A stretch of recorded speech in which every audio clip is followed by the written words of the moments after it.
Hello students, this is Alan Boris speaking to you from the Anthropology Lab here at Kenai Peninsula College. This is the third of three lectures that have to do with Dena'ina language. This one, Grammatical Structure of Dena'ina, Thinking in One's Own Language. This one's going to be hard. Language is hard, especially any Dene or Athabascan language. Among the most complicated grammatically in the world. So our task here is not to teach you in a quick lesson the grammar of Dena'ina. I'll go over it. There'll be some terms that will be very unfamiliar to you, but we're not trying to learn the language as much as gain insight in how the structure of the language affects thought. That's really our task, and it's a difficult one. What do we lose if we lose a language? What thought patterns do we lose, or what predispositions towards certain thoughts do we lose? So that's what we'll attempt to do today in this lecture. We'll start with this basic sentence structure of Dena'ina. Dena'ina is structured as a subject, object, verb language. English is basically structured as a subject, verb, object language. And of course there are many variations, questions and so on can switch things around, but the basic structure in English, subject, verb, object. The structure of Dena'ina, subject, object, verb. The subject and the object are nouns, or they're pronouns nouns incorporated into the verb. That's part of the very complicated structure of Dena'ina. But for the sake of simplicity, nouns. We have a wonderful dictionary available, Dena'ina Topical Dictionary by James Carey, which is essentially a noun dictionary. There's other information in there. If you can get a hold of this dictionary and you live in South Central Alaska, this is a priceless piece of work. This covers all the dialects and has names, nouns for plants, animals, things, and so on, arranged topically. That's not so complicated once you learn the sound system. Then it's just a matter of memorizing some nouns. It's the verb, however, that is highly complex, both in Dena'ina and all Dene or Athabascan languages. The verb is among the most complex structures in linguistics, and consequently is a subject of much analysis and discussion. I think it's true to say that all aspects of the verb have not been completely analyzed by linguists, and its further work will be done on it. The structure of the verb is in this diagram. It consists of a stem right here, which is a bound morpheme. Those of you who have taken anthropological linguistics or another linguistics class will know a bound morpheme is something that has to be attached to something else to make a word. So you can't just say the stem by itself. It has to have attached to it one or more of these prefix positions, which are also bound morphemes. And there's a number of them, and they have to come in this particular order. There are some languages where the order isn't critical, but the order is absolutely critical in Dena'ina. Moreover, if you use a particular morpheme in one place, add one someplace else, it may cause the first one to change. So it's very complicated, very complex. It's sort of like playing a game of basketball where the rules of the game change according to where the ball is on the court. It's dizzying. Nevertheless, the basic structure is understood for Dena'ina, Navajo, Atna, all of the Dene languages. The morphemes are bound, so the stem, I didn't put the stem in, we'll look at some here in a moment, but these are the sounds that would fit in any given morpheme position. These are bound, so they have to be bound to the stem, and they come in little small units of 1-2 sounds sometimes, and would be in the head of a user, of a speaker. So let's look at a sentence, and we'll analyze it for your, so you have a basic understanding. So this is a sentence, Unbedreshni. Unbedreshni means I called him to come. Unbedreshni. If you were to go to the Katnuatana website that we've mentioned before in the other lectures, there's a place under stories where this is deconstructed. It's where it's analyzed. So it consists of a theme. A theme is like a dictionary entry, and that theme would say you need a ni and I, Dena'ina, stem. You need a zero classifier, and you need a degender, among other things, to make a verb. You can't just look up a verb in Dena'ina, you have to build the verb. And a speaker would build that verb in their head. So the stem. The stem consists of these morphemes in this area, and each one would be a matrix involving tense or mode, present, past, future, or optative, intentional, in other words, intend to call, in this case, and also aspects, and there's a number of them, I think it's 8 or 9, that give information about how the action takes place. So this is when the action takes place, and this is, in a sense, how the action takes place. Durative, over a period of time. Momentaneous, at a moment in time.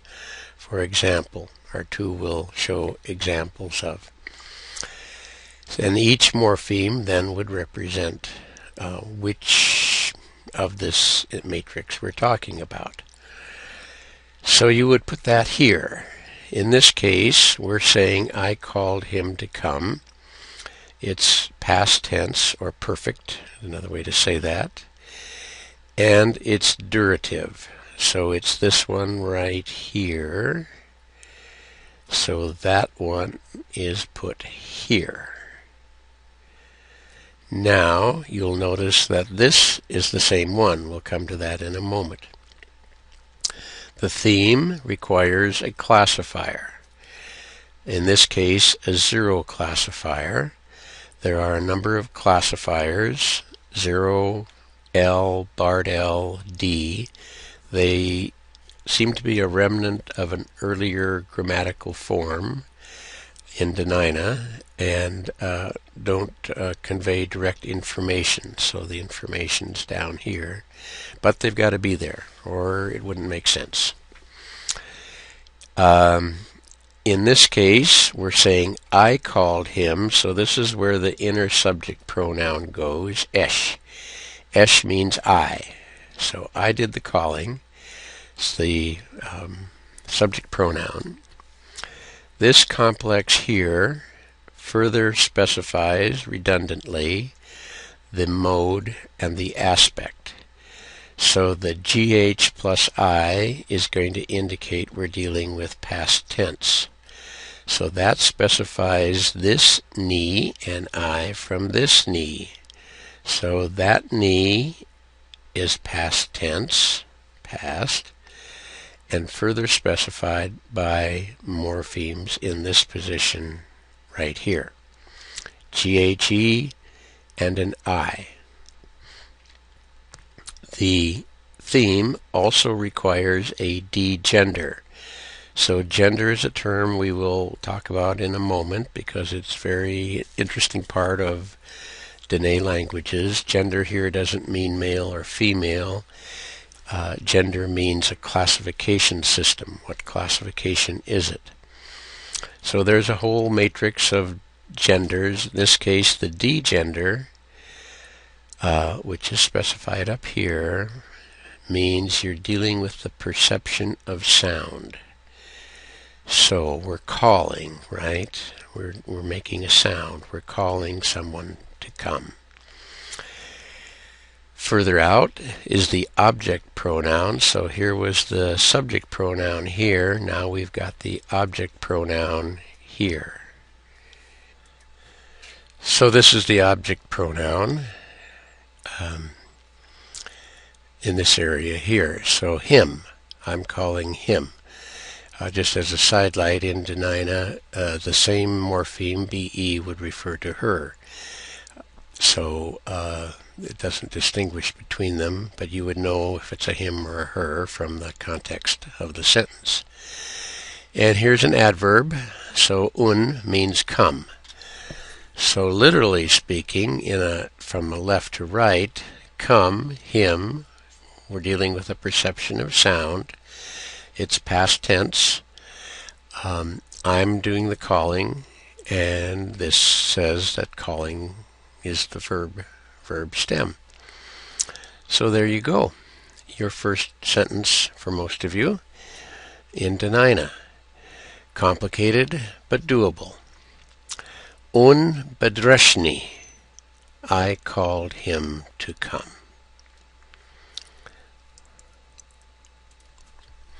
Here's another sentence. So that previous one was written and spoken by Peter Kalifornsky. Here's one we did in a class, Dena'ina class here at Kenai Peninsula College. We translated some songs to see it as a learning exercise. So, Dejuni el shagu nenichen. Love me tender. Elvis Presley's great song. I'd sing a few bars for you, but no, that would really ruin it. So you can always just YouTube Elvis and hear the real deal. So, here we go. We've got the same theme. We're going to start back here with the stem. It requires, again, a zero classifier. It requires an N gender in this particular case. And it requires a post position and an object of the post position. So that's a more complicated theme. It requires these parts, and you can add others, but minimally you have to have those parts. So this is going to mean, the stem is going to mean love or care for the object of the post position, or hold that object in high esteem. We'll stick with love. So here's the stem set. Interestingly, the stem set chen is the stem for stingy. Love can be stingy, right? Love can be you're devoting a part of you to someone else, and they to you. So that's a kind of stinginess. Not meant to be literally stingy, but it falls in that category. I guess there's not another little window into Dena'ina thought. So we're saying present tense. So and we're going to use the neuter aspect right here. Chen. chen, meaning neuter in this sense, meaning a kind of state, a state of who we are. Where in this case the state is love. So there was the zero classifier. There's the zero classifier. You love me tender. Right? That's what it's saying. You do the loving, and that's going to be the morpheme I right there. So you are doing the loving. This is going to make it imperfect or present tense. That's another way of saying present tense, more precisely imperfect. We won't go into that right now, but the N in this position further specifies what we already know here, that the chen is present tense, and this part here will distinguish that chen from that chen, or for that matter, that one or that one. So we're doing the you're loving me right now. The N gender, remember gender doesn't mean male or female, but a classification system. In this case, N gender here is reflected in a feelings or mental states. And if love is nothing else, it's a feeling or mental state. Now we get to this post position part out here. It specifies a post position and an object of the post position. So a post position is like a preposition in English, where the preposition comes before, the post position comes after. So GHU means for O's use. That means for the object's use.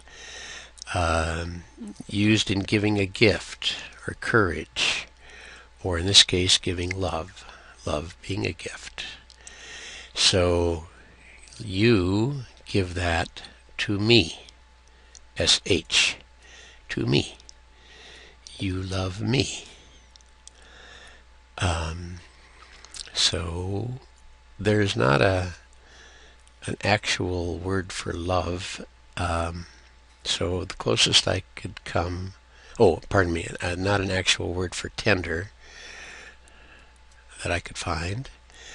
So kindness came the closest. So déjeuner, kindness. Kindness. With kindness, you give to me feelings in the present tense. You are going to give it to me. You're going to give me love. Love me tender. Love me true. These are interesting exercises to take an English phrase, word, song, whatever you want, and put it into Dena'ina. It's a good way to understand Dena'ina. A good way to understand English, too, for that matter. So, what are we getting at here? That's the basic structure of Dena'ina. Complicated. But let's return to the relationship between language and culture.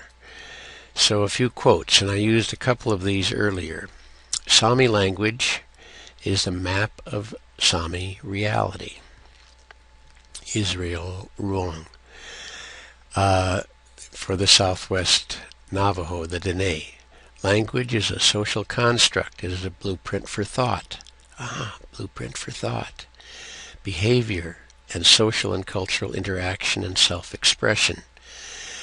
Kiowa, the great Kiowa writer N. Scott Momaday. Language and the sacred are indivisible. The earth and all its appearances and expressions exist in names and stories and prayers and spells. And Dena'ina Elder Claire Swan. I'll show you her picture in a moment. When they took away our language, they took away our ability to think in our own way. So that's what we're going to explore here, is that structure of Dena'ina in how it might affect thinking in your own way. These are all expressions or versions of something that anthropologists call the Sapir-Whorf hypothesis. There's Edward Sapir, one of the great linguists in the early part of the 20th century, and his student, Benjamin Lee Whorf, who was actually an insurance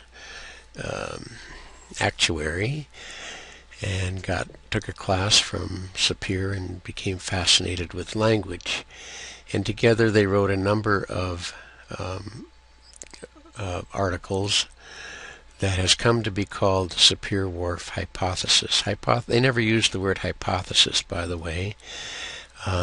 More their take on the relationship between language and thought, or language and worldview. Sometimes characterized as the strict view, language determines worldview, or the softer one, language mediates worldview. Most people reject this. There is too much variation, for example, in worldview among English speakers or Spanish speakers, or fill in the blank, to say that language determines thought or language determines culture. Clearly that's not the case. But we can make the case that language mediates worldview. Language tends to influence worldview because it's subconscious. So these two terms are linguistic relativity versus linguistic determinism. This is the sort of the famous one for the Sapir-Whorf hypothesis is the language at the lexicon level.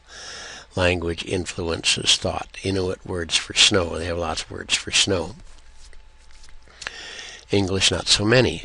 But with adjectives, it's always pointed out, English speakers can say the same thing by adding an adjective or something similar to modify the word snow. Wet snow, dry snow, cold snow, sleety snow, all those sorts of things. But it's at the grammar level that I think Sapir and Whorf were really talking about language and thought, or language and worldview, because grammar is subconscious. We don't easily access our knowledge of our grammar until it's pointed out to us.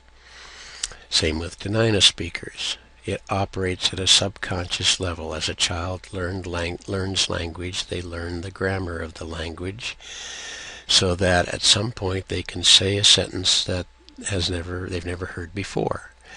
And they do so by applying the rules of grammar in their head to a set of words, the lexicon they know, and the number of possible sentences is virtually unlimited. But it is subconscious until you point it out. So, language mediates worldview at the subconscious level. Therefore, and particularly among indigenous cultures, with the same language for millennia and the same landscape, that worldview of landscape is reflected in language. Dena'ina, therefore, becomes the language of place. It becomes the language to express the environment and place of Cook Inlet and the Queechik and Mulchatna drainages. So the key point is grammar is subconscious, in one's head. Put a little brain on here to illustrate that. So everyone who shares a grammar shares certain patterns of thought.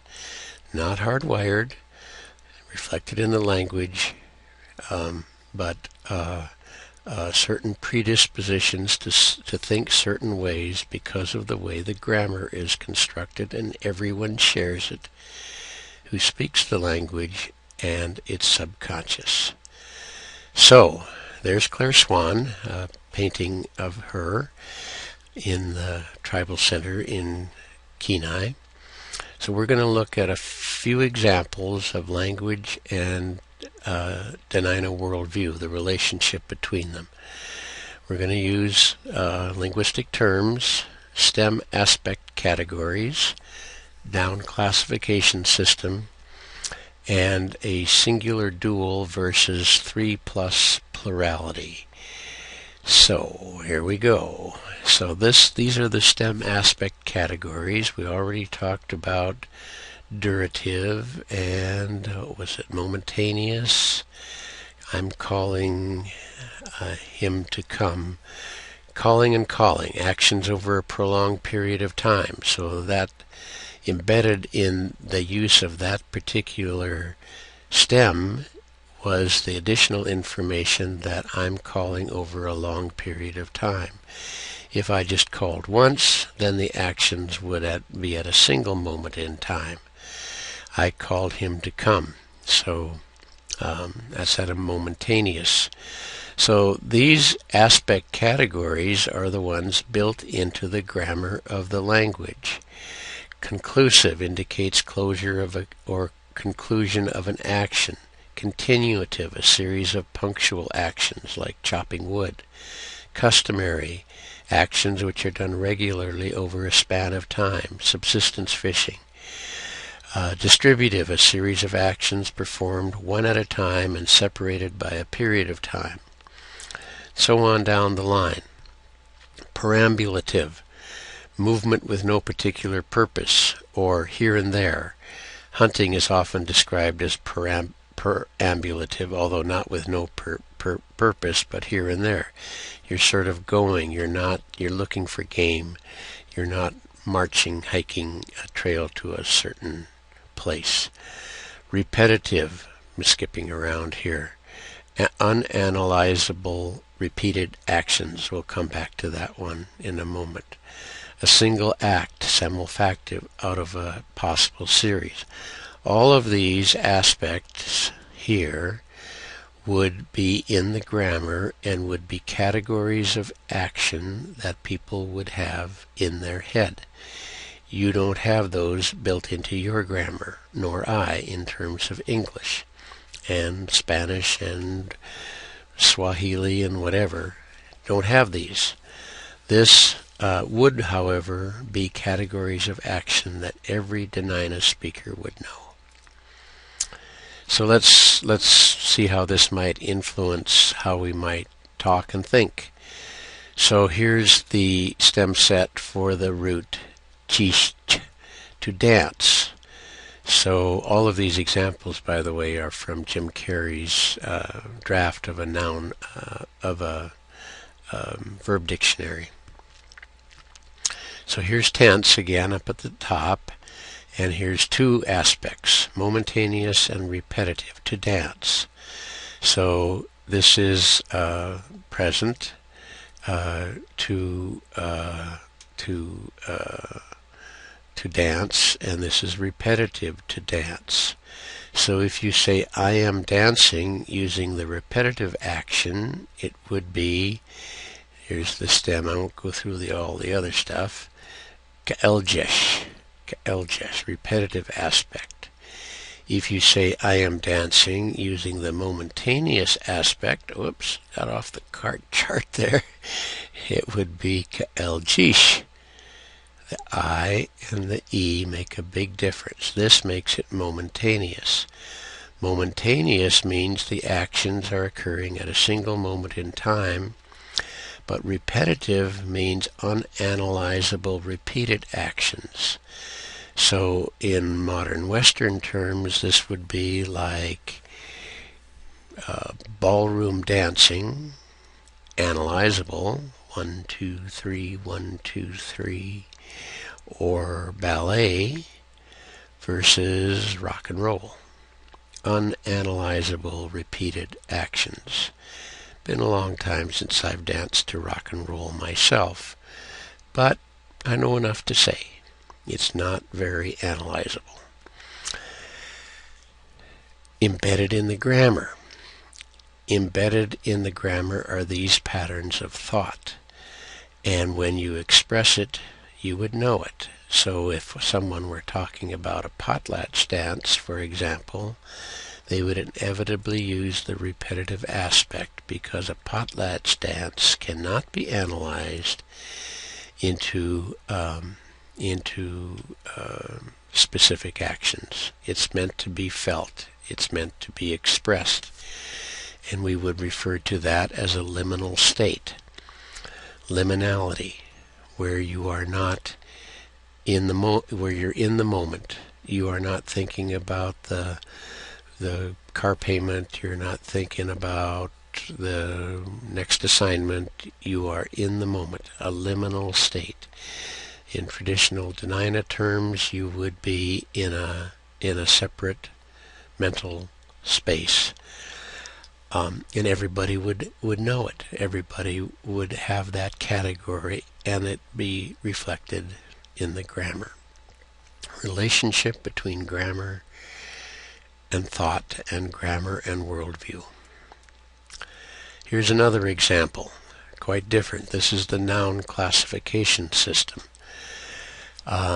This, we used a couple of them before. I forget which one we use now. I can't remember. I'd have to go back and look it up.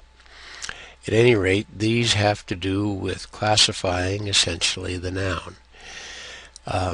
It's not too surprising that if you're talking about an egg, that the noun classification system would use the D classifier to classify that thing as an egg or something else. But what an example of where this might be significant is right here in this classification scheme. An animate object, ta. Putting together in one classification a person, a dog, a doll, and a crucifix as animate objects. Let's look at the next slide. A person, a dog, a doll, and a crucifix all are lumped by the grammar in one grammatical category. Animate. The doll refers not to a doll like a child's doll that you'd play with, but a shaman doll. A shaman doll with power. A shaman doll that traditional Dena'ina would perceive to be alive, to have a will, and to be sensate of your thoughts, for example. As orthodoxy came in, that concept was expressed through the crucifix. A crucifix not just being a piece of metal, not just some jewelry you hang around your neck, but something with power, something animate. People, of course, are animate, but it's interesting that Dena'ina also perceived of dogs as animate, as having a kind of sense and will. This, by the way, is my dog Sam, and I'm on board with that. Sam and I get along really well. We do a lot of stuff together. His actual full name is Samuel L. Jackson, because he's part Newfoundland and part Lab, and he's big, he's black, and he's handsome, just like Samuel L. Jackson, Sammy for short. So these express that idea, and the coincidence of concepts within these four things are expressed in the grammar. The last example, singular, plural, and deconstruction. So the Dena'ina have, in many cases, not all, but in a number of cases, a singular dual form of a verb, in this case walking, and a 3+ form of the verb for the same verb, walking, and it's entirely different. The stem here is dels, or some version thereof, dels, dels, dels, whereas here, yulsh, yulsh, yulsh, yulsh, and so on. Entirely different. So this one means singular, I am walking, but it can also mean two people walking, as in we are walking. Here it means we are two, not three, not four, not five, but two. Here, we are walking means three or more are walking, but not two. One or two in this area, three or more in this area. Dena'ina and Athabascan languages aren't the only ones to have this concept, but it is another factor in the relationship between language and thought and language and worldview, particularly how self is constructed. So let's take a little interlude here and sorry, I got too fancy. Gotta click these on here and talk about structuralism and post-structuralism. Famous philosopher Hegel talked about binary opposition. Short version is for a thing to exist, its opposite has to exist. For there to be up, there has to be down. For there to be left, there has to be right. For there to be white, there has to be black, and so on and so on. For there to be male, there has to be female. Binary opposition. Claude Lévi-Strauss, shown here, took that concept in anthropology and sociology and is known as the father of structuralism, where binary opposition is the basis of structure. In social structure, for example, are you family or are you not family? Are you eligible sexual or marriage partner, or are you not an eligible partner? So he would have said that the basic binary opposition is the basis of social structure, for example, in his famous books. And therefore is the basis of alliances. So you ally with the other. You don't have to ally with your family because you're already allied with your family. Jacques Derrida, also French, took those concepts, among many, many others, into the realm of post-structuralism, looking at the politics of dominance, for example, the politicized corruption of binary oppositions. In his use of the word deconstruction, deconstruction is not analysis. I think I used it earlier in this lecture as the equivalent of analysis, but more appropriately, deconstruction is the exposure of imbalanced binary oppositions. For example, male-female. Is there an imbalance in the culture? Is one perceived to be dominant over the other so that the very spoken word expresses that dominance? Tribal versus civilized. There's one we see quite often. The tribal areas of Afghanistan, for example, implying not modern, implying not civilized. So deconstruction is to look at the implied imbalances, expose them so that we're aware of them, so that we know what we're using. But all based on the concept of binary opposition. So as we move on here, English, I think French, probably most Indo-European languages, plural is two or more, singular is one. But in Dena'ina, the basis of life is partners. Humans had partners. Every man had another partner, in addition to his wife, a male partner with whom he hunted. Women had partners with whom they may have hunted or trapped or berry-picked or whatever. Everyone had a partner. Geshgas had a partner. The chiefs, we haven't got to that yet, but the chief is the Geshga, had a partner in another village. Animals had partners. Plants had partners. Roses and Devil's Club were partners. They're both thorny. So the Dena'ina would see their world as a world of partners, a world of alliances. This is expressed one way in a story when the animals divided into pairs. Untash ninya nilste jaidadal shu.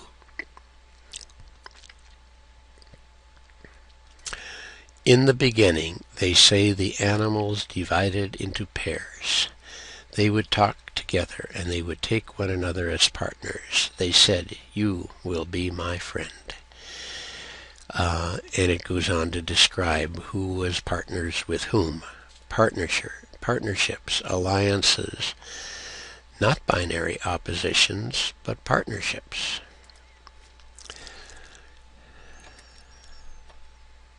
Peter Kalifornsky talked about, there is good and bad in all things, not looking at someone as all good, an antagonist-protagonist relationship, good and bad, but the stories are full of Raven, for example, being good in one story and being bad or at least stupid in another story. Good and bad in all things. Nellie Chikalusian from Tyonek said, "We didn't know about absolute evil until the priests came." Traditional Dena'ina saw good and evil not as a binary opposition that was personified in people, a good person, a bad person, but everyone had good and bad in them. The idea was to enhance the good and suppress the bad. Gujun, in some stories, is the father of the animals, the wonderful father of the animals, the wife of Kaunkta Jalan. But in some stories, he's an avenging killer. So it took me a long time to kind of wrap my head around that one. But I think it's this idea that there is good and bad in all things, and we need to enhance the good. Ga'etcheltani, Peter Kalifornsky wrote about that, about the pursuit of true belief, he called it. Ga'etcheltani, that's what that means. To try to become good is dangerous. Struggling against evil is dangerous. They're both dangerous. A person would seek Ga'etcheltani. They would begin to have nightmares, and they would suffer for a long time. Finally, they would become what they were trying to be. So this pursuit, good and evil, was within one's head, within one's person. So for the Dena'ina, there was an ambiguity in binary oppositions, in part, I believe, because of the nature of the language. So, where self or identity is immersed with partner, and in the language, where it is often not the case of one versus the other, but one or two versus the other, this was a different type of thinking, which influenced not oppositions, but thinking in terms of alliances and partnerships. Another way in which language, thought, and culture intersect. So, if Dena'ina becomes extinct and other languages or indigenous languages become extinct, what do we lose? This is what Claire Swan was talking about. We lose our way to think in our own words, or our own grammar, if you want to be specific about it, because grammar reflects worldview, and the two interact with a place. Moreover, from a broader standpoint, when we lose a language, we also lose cognitive diversity. We lose the grammatical structure, not just the words, but the grammatical structure. Not every language is organized like an Indo-European language. There is variety, and in that variety is cognitive diversity. So to lose a language is to lose cognitive diversity. Some say we're losing about 5 languages a month, 5 indigenous languages a month, as the elders die off and the language is not passed on. This in itself is an important reason to revitalize languages, at least to record them. I think it's critical, and I think it's important not just for the people who are of that heritage, but it's important to all of us to maintain that cognitive diversity of thought patterns so we know the range of human thought as it's expressed in grammar. In the dark blue is an article that speaks of this that Dena'ina wrote in the Readout Reporter, talking about the importance of this, and perhaps you can pick that up. So thank you. This was a difficult topic, hard topic. I hope it made some sense to you, but I think it was important to delve into it. It's not just, oh, it's a quaint little old language. It's that this is critical to the future of humanity, and it's critical to the people whose identity on which the language is based. So thank you very much.